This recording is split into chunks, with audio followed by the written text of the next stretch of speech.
Vaheguru Ji Ka Khalsa, Vaheguru Ji Ki Fateh. Thank you, Sangat Ji, for attending this discourse today. Thank you, Zachariah Ji. Thank you, Pinti Kaur Ji. And thank you for this blessing, this opportunity to come together and remember the divine. It's through the Sangat, the spiritual gathering, that the divine is found. And you hear this term mentioned many times, but Sangat are those like-minded souls, that collective consciousness that inspires us all. And here we're inspiring each one of us to achieve our spiritual potential, and we're working together.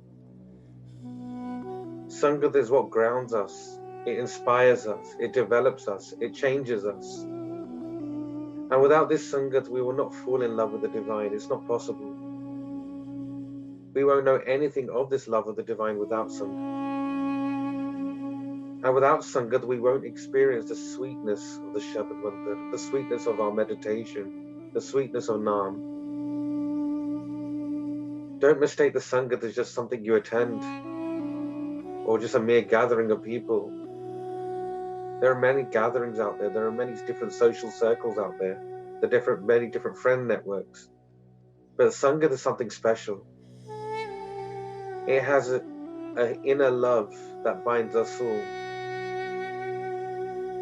There are those gatherings that speak falsely. You're sitting in their company and it's full of hatred. And in those Sangats, we find many lost in the illusions, and it doesn't take much time for us to also be colored in that same falsehood, that same illusion. It doesn't matter how strong we think we are or how determined we are. Whatever we retain from the Sangat that influences our creative thought, the level of vibration. Essentially, everything that we do in a Sangat, everything we do when we spend our time there will control and create our future intentions. We are basically the company we keep. The Gurbani, the Guru Granth Sahib, gives us two messages. Kabir Sant ki gail na chodiya, marg laga jao, pekat hi punit hoye, petat japiye nao. The respected Bhagat Kabir tells us this: don't leave that company of the saints. Don't leave that Sadh Sangat. Walk on that path. See those saints.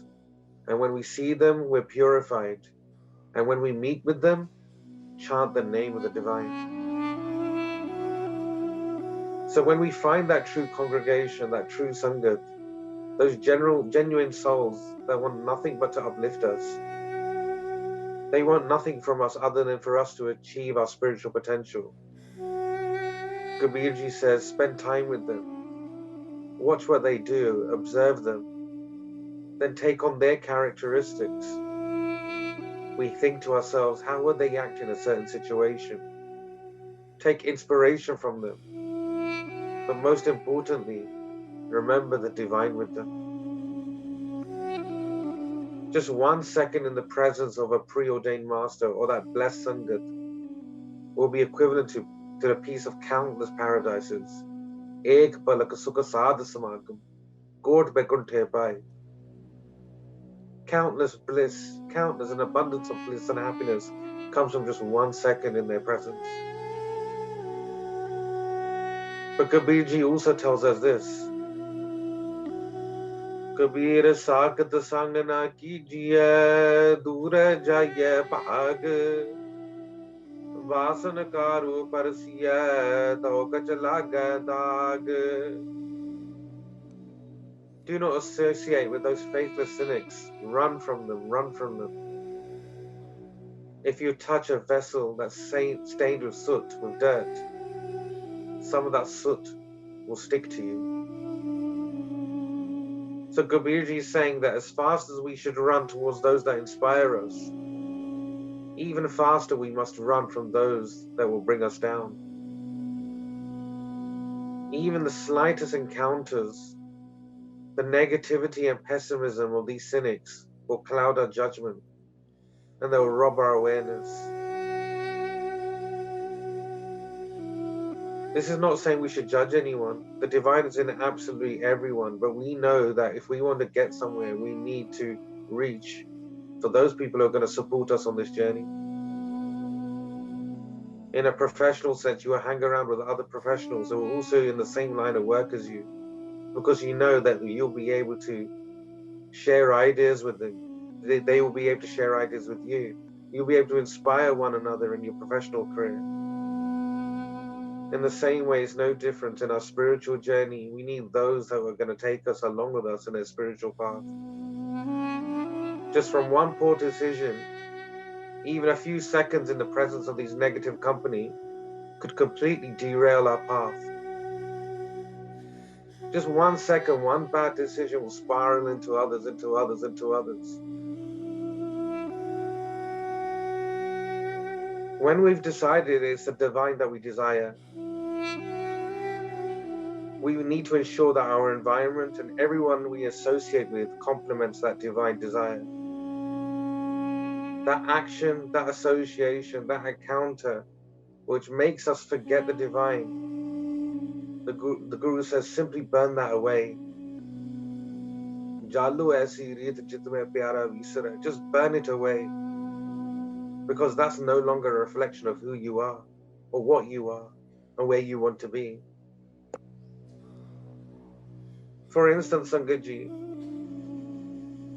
if we know that being in a certain company means listening to slander, useless conversation, judging, generally wasting your time, and at this time, these moments in this company will stop you meditating in the morning, it's a simple decision. Decide to leave that association. A great spiritualist, Baba Puran Singh, when he would hear people telling him of their woes and their troubles and the things that are plaguing their mind, Baba Puran Singh will quite often turn around and say to them, "You haven't mistakenly listened to someone slander, have you? Because that is the root of your problem, because that has created a whole emotion. That's created a whole sequence of events in your mind. It's created a whole load of fabrication in your mind and perceptions that have been stored. And now these are playing out in your pains. Just a simple thing of hearing something." And when people used to criticize people in front of Baba Puran Singh, they would make an excuse, they'll walk away. They wouldn't even last a second, a millisecond, hearing something bad about another. And this is the way of the saints. Another example, where you know certain foods, certain indulgences, certain habits, even certain life choices, career paths, won't allow you to remember the divine. Change it. Change your diet, change your habit. Look for that change in your life. And these are things that are in our control, Sangatji. We just need to take the courage to make those decisions. As hard as any of these changes may be, trust that these hardships are nothing compared to losing the divine and losing these precious moments. Living in that embrace, living in that fear of the divine, living in their good graces. Because nothing is worth losing that moment of when you have that divine reflection.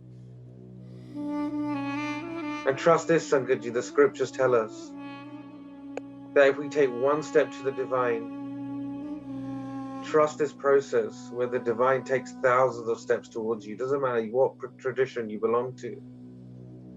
One key message that each tradition has told us is this very fundamental thing.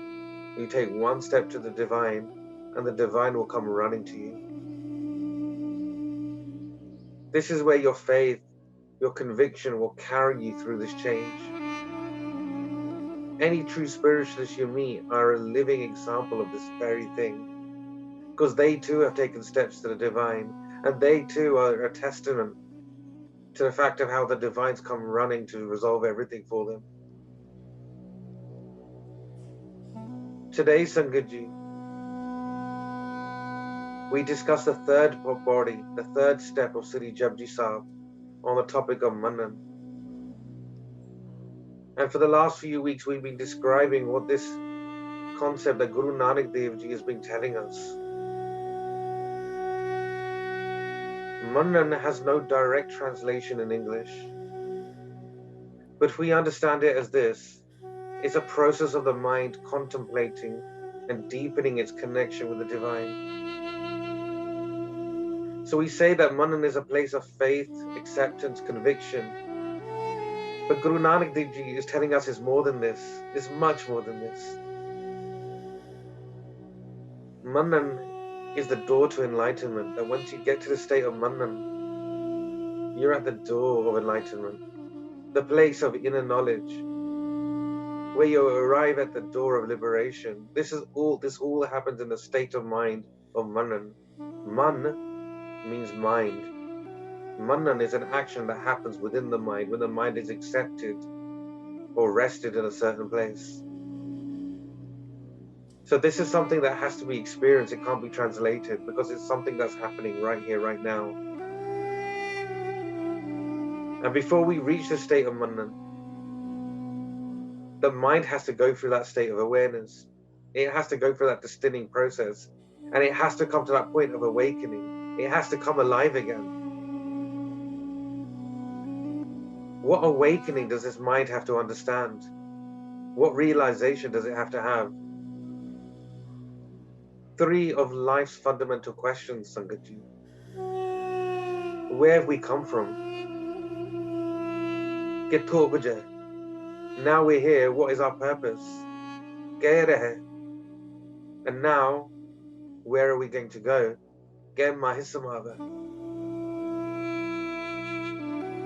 And when the mind comes to this awakening, it realizes that it was divine. It is divine. It realizes its process was to come here and realize who and what it really is. Everything we see is created by the divine. But everything we also see in this world has become the source of our pain, our troubles. We've become so consumed by the ways of this world, that we've been wandering around without purpose, without understanding these 3 fundamental questions, without even asking them. But Sangat Ji, we've tried everything. Let's be honest, we've tried everything. There must be another source for our peace. There must be another source for our happiness, our contentment. And once we've arrived at that point, once these seekers have arrived at that point, that then leads those fortunate amongst us to start this process of reconnection, to merge back with the divine from where it originated from. And that process of contemplation, when we arrive at this place, is the place of Manan. Manan can only happen through that deep contemplation. And that deep contemplation can only come after we practice meditation and after we practice our devotion.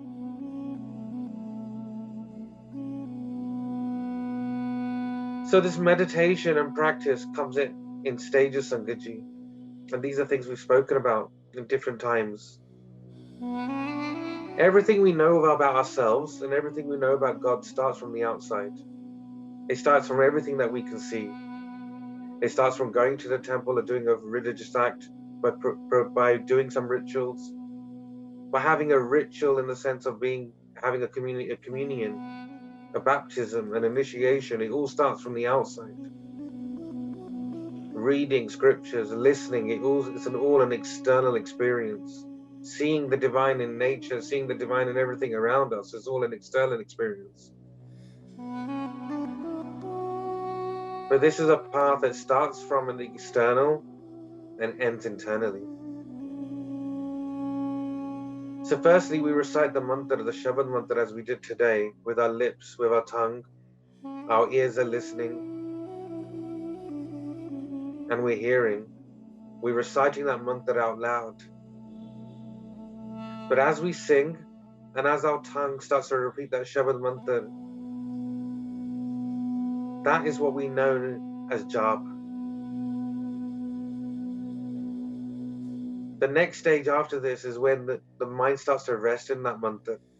At the moment we're reciting is a bodily action, but then when the mind comes to rest in that, that's when what's referred to as the surati, or the super thought, or the consciousness starts to merge into the Shabad, into the meditation. And we start listening internally. The effect of that Shabad starts to intensify within us. What then happens after that, Sangatji, is that we start worshipping with each and every breath. This is known as swaskaras, the inward breath and the outward breath. Wah goes in, guru comes out, but this is happening automatically. So swaskaras is a technique that some people use, where they will split the mantra in two, which is how Zachariah explained it. But the swaskara stage that we're referring to here now is something that happens automatically. This is the automatic resonance of the divine. So first we go from the external into the internal. And that breathing of ours, that meditation becomes automatic. And when this Simran is performed, when this remembrance is performed, this meditation is performed, slowly after some time we will reach what's known as the fourth stage, the Jyotipad or Saj or Turiya. And this is where the super thought, the surti, has fully merged with that Shabad. And when this happens, Sangatji, we've arrived at that state of Manan. I.e., we are now present, completely present in the divine, in the Shabad. The divine is always present with us. The divine's nowhere else. They're right here, right now. They're always here. It's our mind that's a foreigner. It's our mind that makes frequent journeys and doesn't stay in one place. Understand this, Sangatji. Faith or Manan doesn't happen at the beginning. You don't have faith in the beginning. And that's a bit of a misconception. Faith is where we end up. It's the place that the mind eventually rests and settles. It's very rare. It's a very rare soul that has faith right at the beginning of the journey. Faith is our end destination. Many fall at this first hurdle, Sangatji. They say, my mind is not settled enough to meditate. Sangatji, the mind will only settle after time and after repeated exposure to meditation. Settling the mind is the actual fruit of the meditation. We sometimes feel, some meditation practitioners will say that the purpose of your meditation is to focus on nothing. Nothingness is what we find at the end, Sangatji. In the beginning, we need a focus point. If you're going to focus on nothing in the beginning, you're going to achieve absolutely nothing, because the mind has got no focus point to come back to. So the settled mind is something that happens at the end of this process, not at the beginning.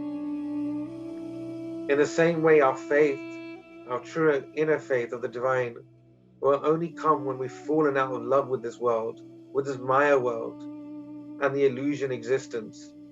And then that love for the divine is developed. We don't mean give up your responsibilities, live in the world. You have to do everything you need to do. But you've lost your reliance on it. You've lost it for it being any part of your happiness. This love develops in stages. This love of the divine develops in stages. The scriptures have told us, first the ego has to go. And when you've let go of that ego, then the love and attachment to this world will also go. And when that love and attachment of this world also goes, our discrimination, our judgments, our hatred will also go. And where these start to disappear, Sangatji, that's where we'll see the light of the divine within us. That's where our soul will start to feel that pragas, that light, and we'll see the glimpses of the divine in the here and now. These are all the stages of faith, Sangatji. So what does Guru Nanak Dev Ji tell us about this faith? Guru Nanak Dev Ji explains further in this body on Manan. They say, Manne marg thak na paye. The path of this faithful should never be blocked. Manne patsyo pargat jaye. The faithful, those with faith, will depart from this world with honor and fame. Manne magna challe panth. The faithful do not follow empty rituals or customs. Manne taram seti sanabandh. These faithful beings are firmly bound in their dharma, in their dharam. Aisa naam niranjan hoye, je ko man jane man koye. Such is the name of the divine, that only one with faith comes to know this state of mind. Guru Nanak Dev Ji is informing us here, Sangat Ji, that those that have arrived at faith have broken away from Maya, the illusion. These spiritualists are no longer confronted by those barriers that Maya puts in front of us. There is no greater achievement, there's no greater effort than breaking away from this Maya and putting our effort and our attention in meditation and seva. Maya is an illusion. Imagine it as a darkness, a spiritual darkness.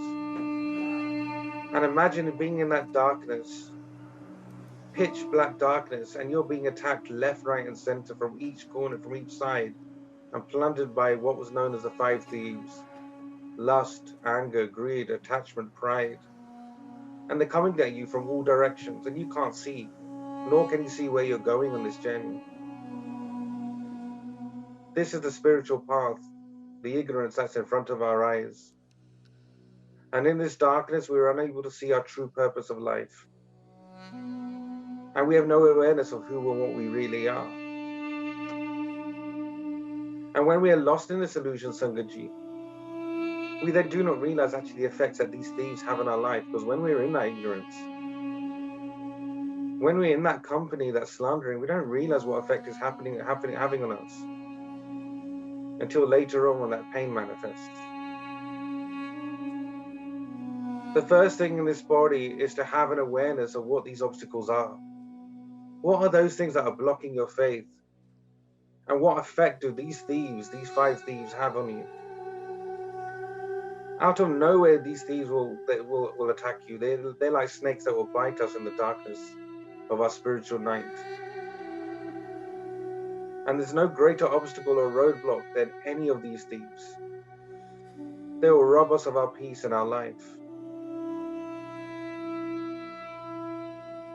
Not to dwell on this too much, but just to put it in concept. If you think about a time when you were angry once, think about how that made you feel. Then think about how long that anger lasted. How long did it fester in you? Then think about what effect that festering and that anger had on everybody else around you. Then holding on to that, could you think about anything else other than that anger? Were you able to focus on the divine? Or was everything perceived through that anger that happened? And once you have answered these questions, then answer this question: was it all worth it? Was the energy that we spend putting our attention into that really worth it? Or did we call ourselves a whole load of perceptions, a whole load of resentment? Did we take away our sense of comfort, our calm, where we really could have put our attention into something else? The same is for lust. The same is for pride. The same is for attachment. If we do vichar, or that self-inquiry about all the five things, about how they actually make us feel, then one by one, we might have a chance of dropping them. How fleeting are these enjoyments of our desires, but lasting are their vibrations, the effects. the effects that they have on our mind, the effects that they have in our life, the habits that they will generate.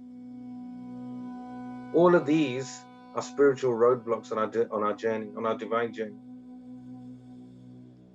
So the spiritualists tell us to plan that journey. Be mindful of those blind spots, those dark turns. But most importantly, find out the way to go. Travel with someone who knows where they're going. Those that have already done this journey and have arrived at faith. And that's the Sangat that we started with. Traveling with that Sangat in this way, they will show you one by one how we can remove these obstacles from our life.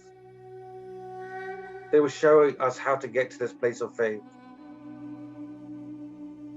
Guru Nanak Dev Ji then explains that those that have raised their vibration, as much as they want to, they cannot remain hidden. Those who are deeply in love with the divine, they will retreat in themselves, they will go completely silent. They won't speak about what they're experiencing, but within them comes this warmth, this love, this light. Those souls who have reached this stage of perfection become known. We will speak about this in more depth and another time if the divine allows. But there are those who are Purna Avatar, means perfect incarnations, Purna Avatar, they're the divine themselves. Then you have the Nit Avatar, then Ansa Avatar, and each come with a different awareness into this world. Some lead Sangat followers, some demand crowds, but they want us to develop our spiritual benefit. Then the divine comes, but they're hidden in the form of saints. And lastly, there are those who are amongst us all. They're in connection with the divine, but we won't have a clue. We won't know who they are, but they're in love with the divine and they're talking to the divine continuously. Ansa Avatar. All these saints desire no attention, but the love and warmth they radiate, the divine light that shines from them, shines for miles. And just simply sitting with them in silence gives us so much peace. So those souls who themselves are united with the divine also show us the path.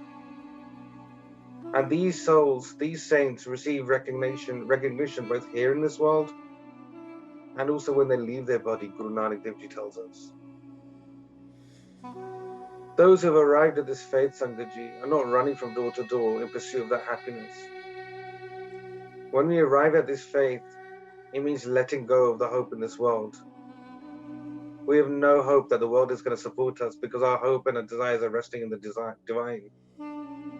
We realize that our happiness, our true happiness, is beyond this body. And this means adopting a spiritual path, a practice, and then sticking to it. Not being unfaithful to those traditions and paths. Fine, allow anything into your contemplation that complements your path, your tradition, your meditation. But stick to that one path, that one road. All paths and all traditions will make us arrive if we just stick to it. Those that have arrived at this faith, Sangat, they remain constantly with the divine. They've controlled their thoughts. They've controlled their indulgences. They allow no thought rooted in the Maya shape their actions. And this way, everything they start to do is an act of truthfulness. It's an act of worship. It's dharam, where the mind is totally present in the worship. The rituals that we do, the daily activities we do become an act of devotion. Each and every action is an outpouring of love from the soul.